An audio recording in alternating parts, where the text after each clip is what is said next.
One of the other issues around the recycling was the data security.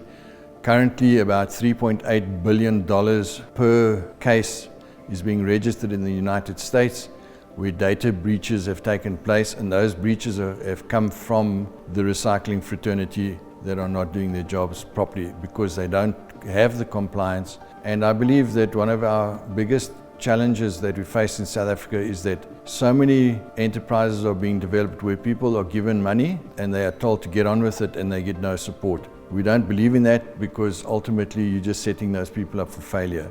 We believe in a holistic approach where we can actually teach people to do the job properly.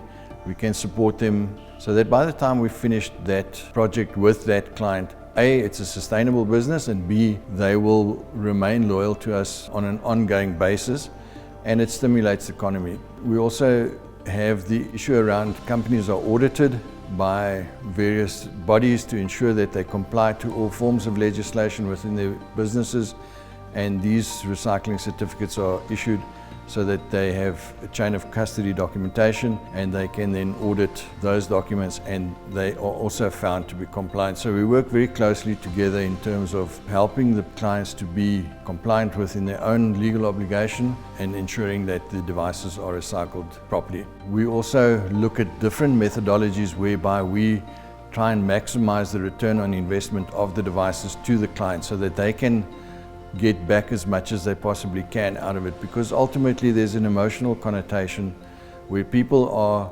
going out buying a device and let's say it costs 20,000 Rand. 3 years later a recycler comes and says, I'll give you 150 Rand for this device. The recycler takes the device, refurbishes and resells it, but he says he's destroyed it, and ultimately it's got an asset tag that belongs to the company or a serial number that can be traced back to the company, and it breaks and somebody goes and throws it into a landfill site, and they come and say, listen, why are you not recycling? Why are you dumping your devices? And then they've got no leg to stand on because they've sold the device, they've got the certificate, but it doesn't absolve them from the final responsibility. Where in our case, we do all of this, we issue the certification, and we take the accountability for our actions. And there's full audit trails. Our company is open to auditing from big clients. We get that very often. They come in, they audit our facility, they check that we comply, and there's transparency all around. So it's basically a full one-stop shop, fully compliant, fully licensed, fully certified. We comply to whatever the local bylaws may be, and we then ensure in that way that we offer a fully compliant and responsible recycling solution.